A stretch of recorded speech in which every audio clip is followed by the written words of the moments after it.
1960கள் மற்றும் 70களில் மலையாளம், தெலுங்கு, கன்னடம் போன்ற மொழிகளில் புகழ்பெற்ற பாடகியாக விளங்கிய பி. வசந்தா அவர்கள் தமிழிலும் 1963ஆம் ஆண்டு கொஞ்சும் குமரி என்ற படத்தில் வேதாவினுடைய இசையமைப்பில் அறிமுகமானார்கள்.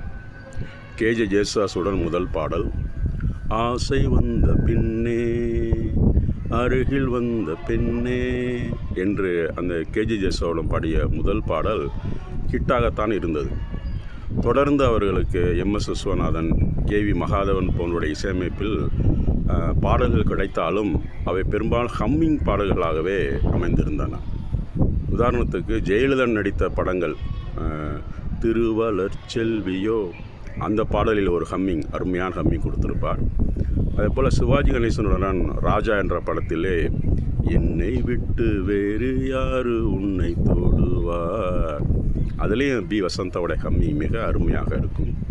அதேபோல் சுமதியன் சுந்தரி படத்திலே பொட்டு வைத்த முகமோ, அதிலும் பி. வசந்தாவுடைய ஹம்மிங் அருமையாக இருக்கும்.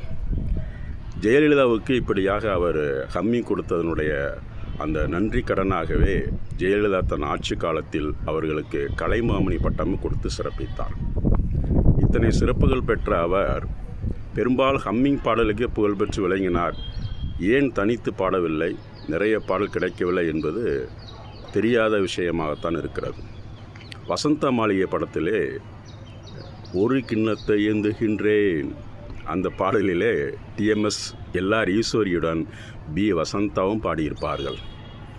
அவருடைய போர்ஷன் மிக அருமையாக துள்ளலாக அமைந்திருக்கும். அந்த பாடல் கேட்டவர்களுக்கு தெரியும். அதேபோல் ஏவிஎம் ராஜனுடைய அந்த இருளும் ஒளியும் படத்திலே திருமகள் தேடி வந்தால், அந்த படத்தில் மிக ஹம்மிங் அருமையாக இருந்தது.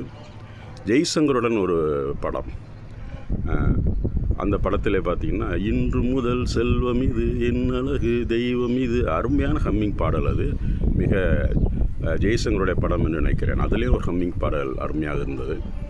இப்படியாக 60கள் 70கள் வெறும் ஹம்மிங்காக மட்டுமே பயன்படுத்தப்பட்ட பி. வசந்தா அவர்கள் தனித்து பாடல் பாடவில்லையா என்று பார்க்கும் பொழுது 80களில் இரு வீடுகள் என்ற ஒரு படம், அது படம் ஆரம்பிக்கப்பட்டது, ரவிச்சந்திரன் கதாநாயகன் என்று முடிவு செய்யப்பட்டது. ஆனால் படம் பாதியிலே நின்று விட்டது. அந்த படத்துக்காக பாடிய ஒரு பாடல் அவர் தனித்து பாடிய பாடலாக விளங்கியது. அருமையான தத்துவ பாடலாக கூட அது இருந்தது. பொன்னான உள்ளம் என்று ஒரு பாடல் ஒன்று இருக்கும்.